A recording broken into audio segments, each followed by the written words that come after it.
just give you a little taste. We'll show you inside of Lucas Oil Stadium on this Thursday morning. We're glad you're up with us. We told you the combine is starting today. We're starting a lot earlier to get you ready.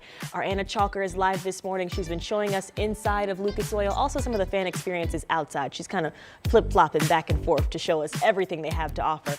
It is 6 o'clock. It is Thursday, and it's probably best that she is inside right now because we got some weird weather that's going on. It's looking kind of clear downtown, but it is changing depending on where you are. I'm Jalea along with Julia and Matt this morning. Yeah, good morning. We're glad you're with us. Yeah, it's like this little burst of winter headed over particularly southern Indiana, it looks like. And she just showed us a picture of how much snow Bloomington is getting. They look like fake flakes. They're so big. Yeah, we got a picture, and I don't have access yet to show it, but a dog is just basking in it. Just take our word for it. Yeah. Oh my goodness. This is a live look in Bloomington, kind of at the bottom left of your screen. Look at that this morning, a fresh coating of snow, good ½ inch to maybe even an inch in spots for Monroe County. The snow is coming down in Martinsville, although it is starting to lighten up just a little bit for us in Martinsville. There are some slick spots on the roads. A lot of the snow kind of accumulates to the road for a second and then slowly is melting. Lindsay's going to have another look at these cameras in just a moment and have some road conditions for you. But I want to show you the radar this morning. There's a small burst of heavy wet snow coming into south central Indiana, but it's already starting to end around Greencastle. Bloomington, maybe another 45 minutes left to go. Then this thing is out of here. By 8 o'clock, I think most of this is kind of around Cincinnati. But in the meantime, we've got this heavy accumulating snow just south of Indianapolis. But here in Indy, it's dry. Areas north are dry. We're starting to get some more of those snowflakes in Shelbyville to Rushville, even kind of south into Connorsville. Not all of this in eastern Indiana is quite reaching the ground, but it is super heavy to the south. Look at these yellows and oranges. Those are where the big snowflakes, these huge ones, are coming down this morning, even enough to cover some of the roads. So please watch as you're going around Bartholomew, Brown, even southern Johnson, Morgan, Monroe, Decatur counties for some of this heavy wet snow. Lindsay, you've been watching the cameras this morning, but I know you also have some traffic you need to watch too. Yeah, a couple things going on, and I think we're up to about 7 school delays everywhere from Martinsville. Have to double check. If we get a couple more, I'm sure we're going to put that scrolling on the bottom of our screen. We'll get down to how the roads are being impacted by that snow in just a second. Real quick, wanted to hit on this accident that we're following on the southeast side of the city. This is coming inbound on I-74. This is the camera at Post Road. Crash just up the way where you can see we've got lots of brake lights leading up to the scene of that crash, backing up from Franklin Road back. So things are getting a little slow coming into the city due to that crash. You can see we are in the red that extends back past that on and off ramp system at Post Road. Heaviest of the snow has now pushed south, but as far as where the roads are being impacted the most, I-69 between Martinsville and Bloomington, and then we've got Columbus up to Edinburgh, where we are seeing some of those bigger snowflakes coating bridges, overpasses, your elevated ram systems, also potentially going to be slick as that light snow falls out there this morning. Guys? All right. Thank you, Lindsay. As of this morning, there are only 2 days left in the legislative session for the Indiana Statehouse, which means there are a lot of bills that are headed to the governor's desk. A little bit of scrambling there at the Statehouse. Ella Rhodes is in studio with us going over some of those bills that actually passed. Ella, what bill stands out? Well, there are several that stand out, but there are a few bills that you guys should definitely know about that impact SNAP and Medicaid benefits, juveniles and guns, as well as a big talker, the Bears. But I want to dig deeper on Senate Bill 1 first. So Senate Bill 1 essentially tightens the eligibility rules for SNAP and Medicaid. The bill passed in both the House and Senate, so now it's on its way to Governor Braun. Many Republicans argue the bill helps these programs stay sustainable and prevent fraud, while Democrats say the bill targets the most vulnerable Hoosiers. In these programs are for two groups of people, our poor and our disabled. And a dollar that goes to somebody outside of one of those groups is stealing from those who truly need it. That's the impetus of this bill. That's why this bill is so important. This bill does not read like a careful homegrown solution built around conversations with Indiana families, with Indiana hospitals, with Indiana health providers or community organizations. It's reading more like a chapter out of a national playbook. Ultimately, the Senate passed this bill 39-9, and it awaits the governor's signature. Ahead at 6:30, we'll talk about House Bill 1249, so that addresses minors and gun violence. Yeah, a lot of bills that need our attention right now. Thank you, Ellen. Definitely, thank you. Well, there is also a bill awaiting Governor Braun's signature that could give families a stronger voice in reopening unsolved homicide cases. This is House Bill 1248, and it lets families request advanced DNA testing paid for through fundraising. The bill author, Carrie Hamilton, tells us this gives investigators new tools to solve crimes and families really a better shot at justice. Right now, there are over 7,000 unsolved homicide cases and another 900 missing person cases just across Indiana. Happening today at the Statehouse, a final vote expected on the bill that would bring the Chicago Bears to Northwest Indiana. State Senator Ryan Mishler, who wrote this bill, plans to call for the final vote during session today.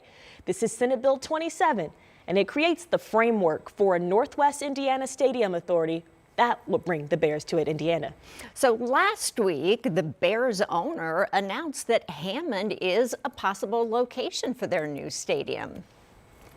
So we'll keep you posted on that one. And right now, 2 men we know who are already serving prison time for a murder admit in court records they tried to kill another inmate. So investigators say that these two, Toby Garrison and Daniel Jones, attacked the victim at Newcastle Correctional Facility, apparently over a debt.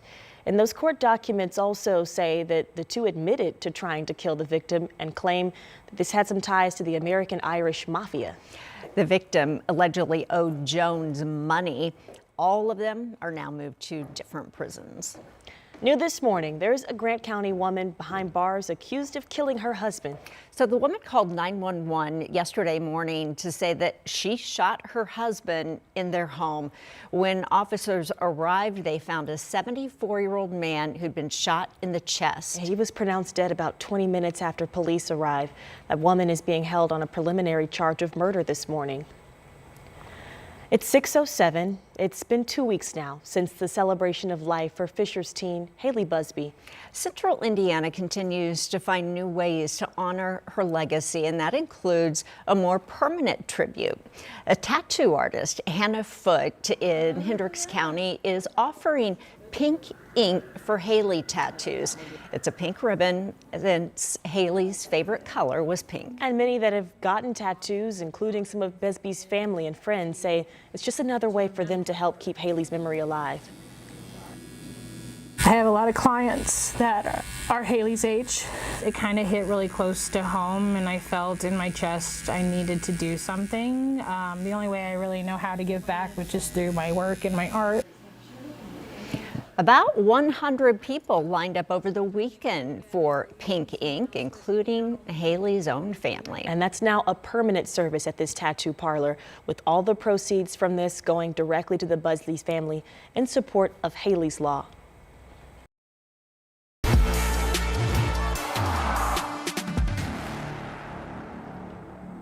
Well, around 320 of college football's best are here in Indy for the biggest job interview probably of their lives. I would say so. It's for the NFL Scouting Combine, where the players will be doing drills and skills tests, talking to the media. That's where our Anna Chalker is this morning. A big day ahead. I know you're going to show us everything that's going on today and what fans can experience. Good morning.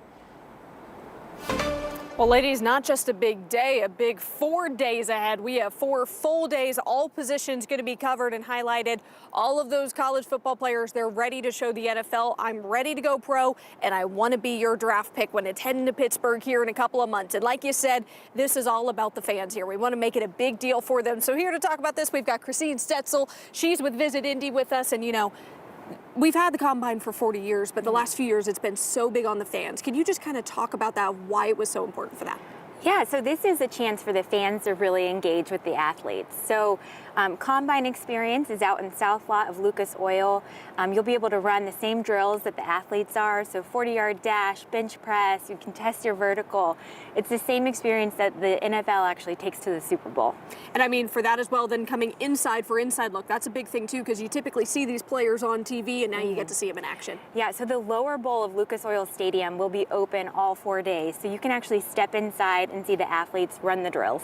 Hey, that's great. And the best thing about all this, it is free, Christine, and we'll touch on that here in a bit. All you need is the NFL One Pass app for that. And hey, we've got so much in store for you throughout the rest of the morning. We're also going to talk to our Hoosier fans this morning. We want to let you know because we've got 9 players from the national championship team that's going to be showcased here. Aiden Fisher, he's the first one for today. So we're going to show you how there's going to be maybe an IU tailgate happening here because we want to make sure there's a big showing for those Hoosier fans making a big name here at the Combine. We are looking forward to it. It's going to be a fun time the next couple of days, Anna. Thanks. And since we have so many Indiana athletes showing up and showing out today, we have a lot of coverage that we've been covering, obviously, from their big run and the first day of the NFL Combine streaming right now on WTHR+.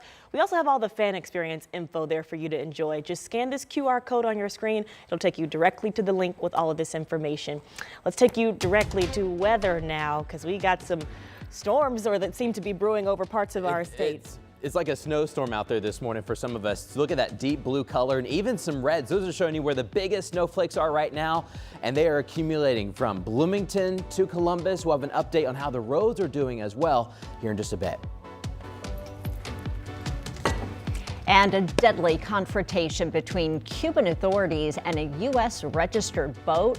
What U.S. officials are saying about the incident next. And ahead at 6:45, keeping utilities affordable. We'll tell you about some steps happening with state regulators to address the rising costs.